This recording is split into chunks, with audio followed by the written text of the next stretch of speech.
Hi guys, welcome back to my channel. I'm Heather and I am taking you through my journey to cure my emetophobia with the Cure Your Emetophobia and Thrive program by Rob Kelly. So with my responsibilities at work and here at the farm, I don't have a lot of availability right now to really be reading the book. So I'm doing about a paragraph, possibly two, every evening before I go to bed. And as well as I'm still doing the journaling, as well as my daily mantra, my visualizations, and working on some of my locus of control points that are still a little bit problematic for me. So for the Thrive program, as I was mentioning in my last video, there's the three major components of your psychological foundation. And so we've got the self-esteem, the social anxiety, as well as your locus of control. Those three pieces, those numbers culminate into your Thrive factor. So this week I went through with my consultant just to see where we are with my Thrive factor. Since this is the second time that I'm going through the program, we're doing things a little bit differently. So we're working ahead a little bit in the book than where I actually am in my reading. So we did the other two quizzes today, the self-esteem and the social anxiety, and I'm really pleased to say that my Thrive factor has gone down significantly.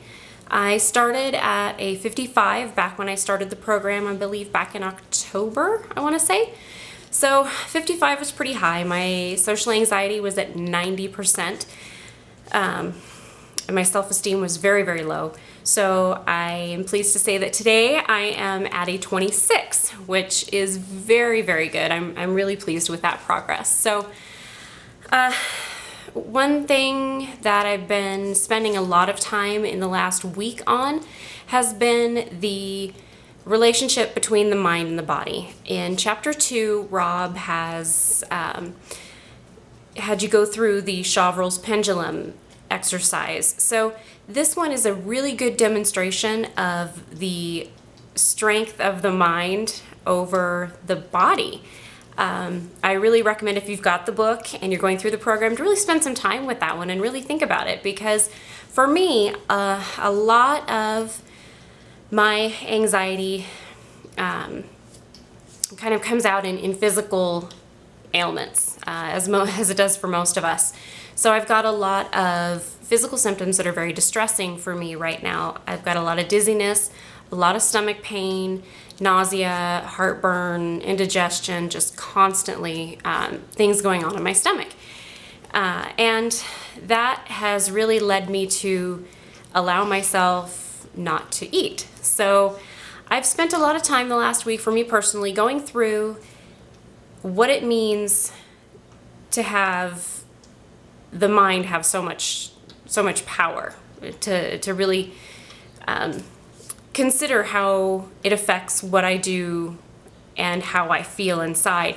And it was really important for me to spend that time and to make that determination that is really what's going on. You know, we do have to make that determination for ourselves, and it's taken me a lot of time, but it really does make a lot more sense. I mean, I've been scoped and scanned and x-rayed and poked and prodded, and there's nothing wrong with me.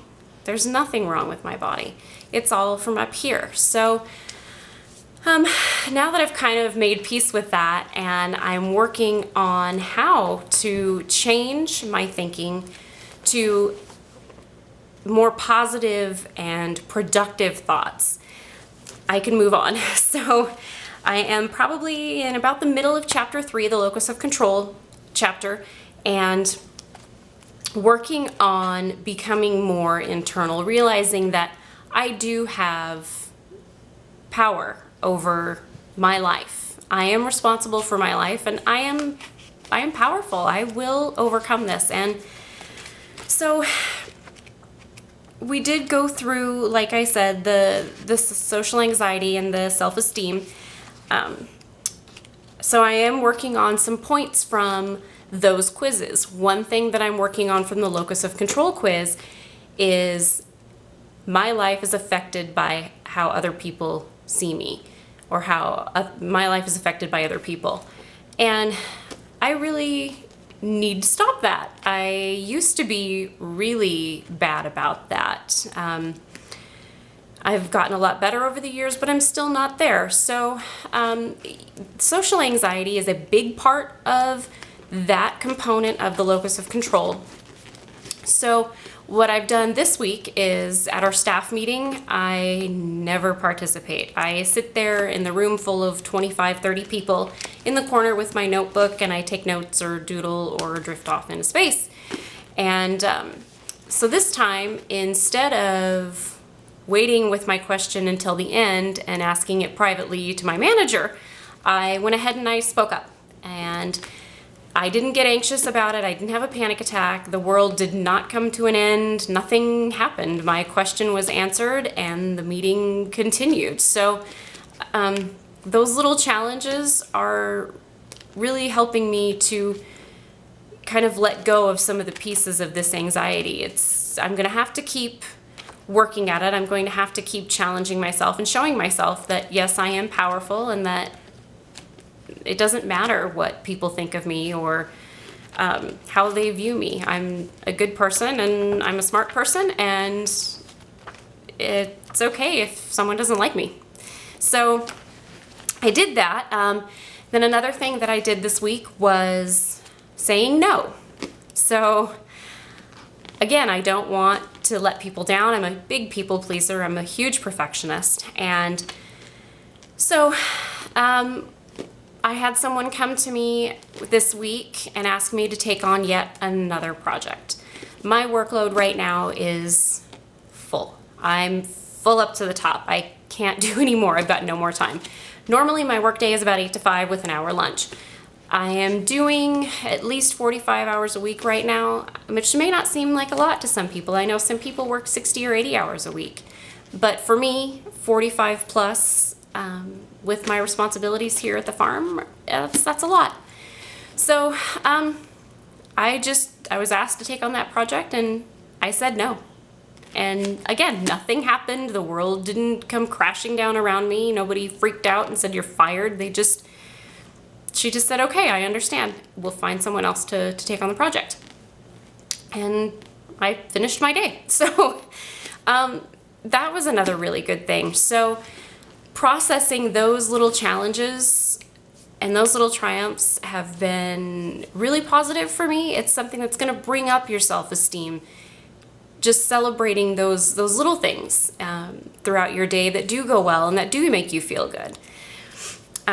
So I will continue to work on little points from each of those quizzes and kind of work on that psychological foundation to build on what I've already got going and the progress that's already happened for me. I'm going through this a lot more slowly this time and working on things a little more carefully. I would say that it's going to be really important for you to take your time and to do the exercises and to understand them. So Thrive isn't a program that you can just pick up the book and read it and you're cured. It doesn't work that way. You do have to put in the daily effort and the daily work. And it's not always easy. It's a really simple theory, but it does take a lot of effort. But it's worth every moment of your time. So I hope to, in the next 2 to 3 weeks, have some more time to devote to the program and to actually have more helpful things to say to help you along. But I do hope at this point that these videos are at least a little bit helpful for you so that you kind of get a little insight into how things are going with the program and maybe inspire you to give it a try. It's a really simple process, like I said, but it is worth it. Everything is in here. Everything's here. You just have to take the time and really want it. Really, really want it.